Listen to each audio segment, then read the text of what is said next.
تطمئن قلوب به النصر إلا من عند الله العزيز الحكيم ليقطع طرفا من الذين كفروا أو يكبتهم فينقلبوا خائبين ليس لك من الأمر شيء أو يتوب عليهم أو يعذبهم فإنهم ظالمون ولله ما في السماوات وما في الأرض يغفر لمن يشاء ويعذب من يشاء والله غفور رحيم۔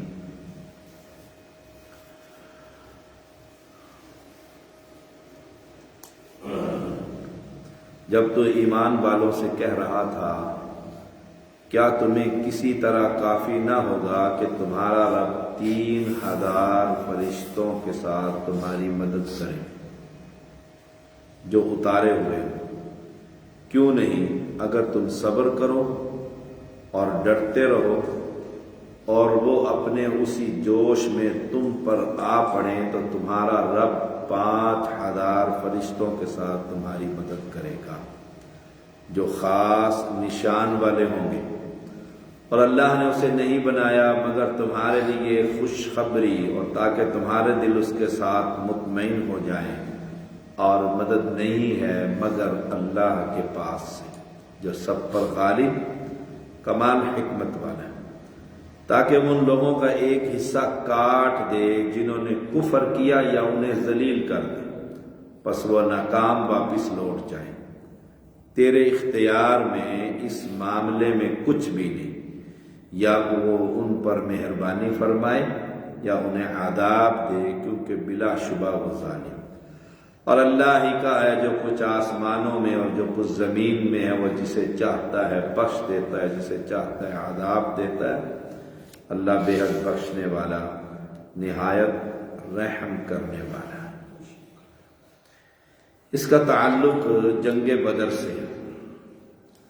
جب کفار کی تیاری دیکھ کر مسلمان تھوڑے سے پریشان ہوئے تو رسول اللہ صلی اللہ علیہ وسلم نے فرشتوں کی مدد کا ذکر کر کے ان کے دلوں کو مضبوط کیا کہ تم تھوڑے سے نہیں ہو، اللہ تمہارے لیے آسمان سے فرشتے اتارے۔ اللہ تعالی نے اس کا ذکر سورۃ انفال میں بھی کیا ہے، فرمایا استستغیثون ربکم فاستجاب لکم انی ممدکم بألف من الملائکۃ مردفین۔ اس وقت کو یاد کرو جب کہ تم اپنے رب سے فریاد کر رہے تھے بدر کے موقع پر، سب اللہ سے مانگ رہے تھے کہ تھوڑے سے ہیں، بے سر و سامانی، سواریاں بھی کوئی نہیں، ہتھیار بھی کوئی نہیں، اور لڑنے کے لیے آئے بھی نہیں تھے، قافلہ پکڑنے آئے تھے ابو سفیان کا، اور وہ نکل گیا ہاتھوں سے، کچھ پیچھے ہی رہ گئے تھے۔ تو اس وقت اللہ سے ہی فریاد کر رہے تھے، فاستجاب لکم انی ممدکم، پھر اللہ نے تمہاری سن لی، قبول کر لی تمہاری فریاد، اور فرمایا میں تمہیں 1000 فرشتوں سے مدد دوں گا جو لگاتار چلے آئیں گے۔ مسلمان کتنے تھے؟ 313، کافر 3 گنا زیادہ، اور اس دور کے اس وقت کے ہر اسلحہ سے لیس مسلمانوں کے پاس نہ سواریاں نہ اسلحے کی فراوانی، ان کے پاس کون تھا؟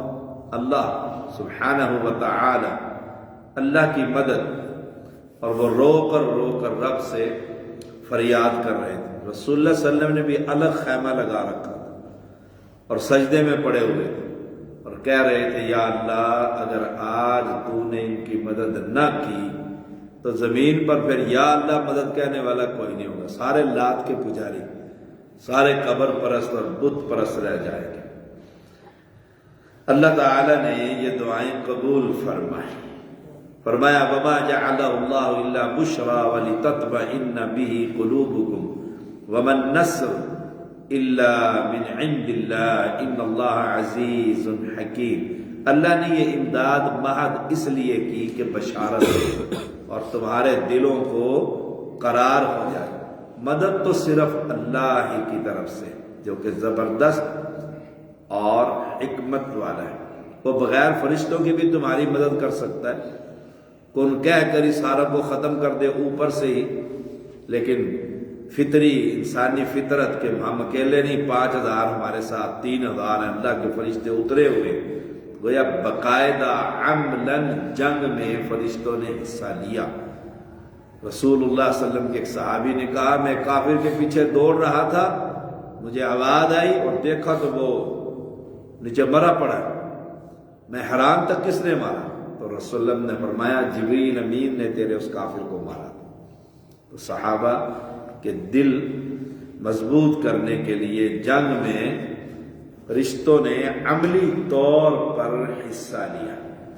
اب سورۃ انفال میں ہم نے کتنا پڑھا؟ 1000، یہاں پر کتنا ہے؟ 3000، اور اس کے بعد 5000۔ پہلے 1000 کا وعدہ کیا، پھر دلوں کو مضبوط کرنے کے لیے 3000 کا وعدہ کیا، پھر دلوں کو مضبوط کرنے کے لیے 5000 فرشتوں کا وعدہ کیا کہ آ رہے ہیں یہ فرشتے۔ کہا وہ 1000 کافر، ایک فرشتہ ہی کافر۔ لوط علیہ السلام کے گھر جب کافروں نے گھیرا ڈال لیا تو آپ پریشان ہوئے، وہ انسانی شکل میں تھے، تو ایک فرشتے نے پر مارا تھا، سب کے چہرے پلیٹ بنا دیے تھے، پوری قوم کے ایک فرشتے نے۔ یہاں مسلمانوں کو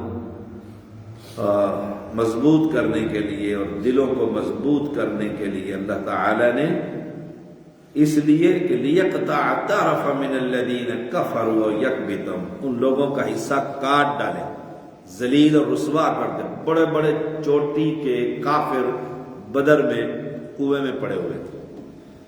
ابو جہل جو ان کا چیف کمانڈر تھا، 2 نوجوان بچوں نے، کم عمر بچوں نے جو ابھی جنگ میں حصہ لیا تھا، انہوں نے گردن کاٹ ڈالی تھی، گرا دیا تھا نیچے۔ ابن مسعود جیسے رضی اللہ تعالی عنہ کمزور آدمی، انہوں نے گردن کاٹ ڈالی تھی۔ کمال تھا یہ اللہ کی طرف سے تھا، ورنہ کہا ابن مسعود رسول اللہ پر ظلم ہو رہا ہے، اور ابن مسعود بیت اللہ میں بیٹھے ہوئے کہتے ہیں مجھ میں ہمت نہیں ہے نبی کو بچانے کی۔ اتنی اتنی پنڈلیوں کے مالک تھے، چھوٹے سے کمزور۔ ایک مرتبہ درخت پہ چڑھے تو صحابہ ان کی پنڈلیاں دیکھ کر ہنسنے لگے کہ بھی کتنا کمزور آدمی۔ تو رسول نے فرمایا کیوں ہنستے ہو؟ کل قیامت کی ان کی پنڈلیوں کا وزن احد کے پہاڑ کے برابر جتنا ہوگا۔ اصل تو ایمان ہے۔ تو فرشتے آسمان سے اترے، اللہ نے پھر ان کی جڑ کاٹ کر رکھ دی اور وہ ناکام واپس لوٹے۔ ماتم ہی بچ گیا مکے کے اندر، بڑے بڑے سردار سارے ہی صفایا ہو گئے، کفر ٹوٹ گیا، اسلام کا بول بالا ہو گیا۔ لیس لک من الامر شیء، آج کے سبق میں یہ آیت پڑھی ہے۔ اے محمد صلی اللہ علیہ وسلم، آپ نے کیا کیا؟ آپ نے وہ جو 70 صحابہ بیر معونہ پر دھوکے سے لے گئے تھے کہ ہمیں اساتذہ دو جو ہمیں قرآن کی تعلیم دیں، اور وہاں لے گئے 70 قاری حافظ قرآن صحابہ شہید کر دیا، 70۔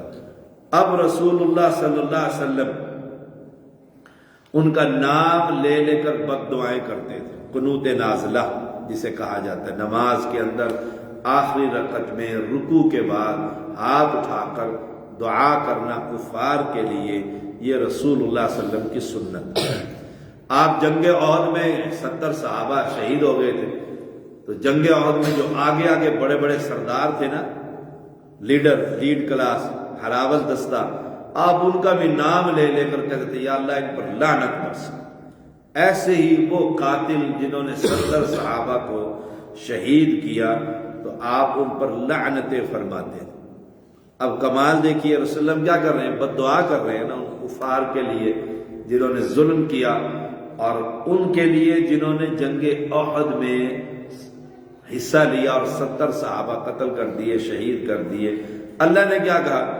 لیس لک من الامر شیء، تیرے اختیار میں اس معاملے میں کچھ بھی نہیں۔ سبحان، یعنی سارے اختیار کا مالک کون ہے؟ اللہ۔ تو مختار کل کون ہوا پھر؟ اللہ۔ اور ہمارے ہاں یہ کلمہ پڑھنے والے مختار کل، عالم الغیب، دونوں جہان کے، جو چاہے کر دیں، اس کا نام ہے محمد صلی اللہ علیہ وسلم۔ اور یہاں آپ دل سے نمازوں میں 1 مہینہ تک بد دعائیں کر رہے ہیں، اور اللہ فرما رہا ہے لیس لک من الامر شیء، تیرے ہاتھ میں اس معاملے میں کچھ بھی نہیں ہے، میری مرضی ہے، او یتوب علیہم او یعذبہم، ہیں تو وہ بڑے ظالم فإنہم ظالمون، اب میری مرضی ہے میں ان کی توبہ قبول کر لوں یا انہیں سزا دے دوں۔ اب جن کا نام لے لے کر آپ نے بد دعائیں کی تھی نا، وہ سارے مسلمان ہو گئے۔ خالد بن ولید مسلمان، جنہوں نے پیچھے سے حملہ سب سے پہلے اس نے کیا تھا، بہت بڑے جنگجو تھے، پھر مسلمان ہوئے تو سیف اللہ کی تلوار، پھر وہ ٹوٹی نہیں، وہ تلوار فوتی ہوئی ہے بستر پر، کوئی قتل نہیں کر سکا، آپ کو شہید نہیں کر سکا۔ تو اللہ نے یہاں پر فرمایا او یتوب علیہم او یعذب، چاہوں تو میں ان کی توبہ قبول کر لوں، چاہوں تو میں انہیں عذاب دے دوں۔ اب یہ قرآن مقدس ہے، اب چاہت کس کی چل رہی ہے؟ اللہ کی۔ نبی کی تو چاہت تھی کہ ابو طالب تو کم از کم مسلمان ہو جائے نا، اس نے بڑا اسلام کا دفاع کیا، اس نے میرا دفاع کیا، حفاظتیں کرتے تھے۔ تو یاد رکھیے گا، کمال ہے، نبی لانتے کر رہے ہیں اور اللہ نے سب کو مسلمان کر دیا، سارے کلمہ پڑھ کر مسلمان ہو گئے۔ ہند وہ جو عورت تھی جس نے حضرت حمزہ پر ظلم کیا تھا شہادت کے بعد لاش کے ساتھ، وہ مسلمان ہو گئے۔ خالد بن ولید وہ مسلمان ہو گئے۔ ابو سفیان جو چیف کمانڈر تھے وہ سارے کلمہ پڑھ کر مسلمان ہو گئے۔ اللہ نے سب کی توبہ قبول فرما لی۔ واللہ غفور الرحیم، اللہ بخشنے والا رحم کر۔ گناہ ہو جائے نا، غلطی ہو جائے، توبہ، گناہ پر اصرار نہیں، غلطی پر اصرار نہیں، غلطی ہو گئی ہے توبہ کر لیں، پھر اللہ کے ساتھ معاملہ ہے، حدود والا جو معاملہ وہ اللہ کے ساتھ ہے۔ آپ کو اسلامی حکومت تو ہے نہیں کہ زانی پر حد جاری کی جائے گی، وہ اللہ سے توبہ کرتا رہے، معافی مانگتا رہے، وہ بڑا بخشنے والا اور رحم کرنے والا۔ وآخر دعوانا الحمدللہ۔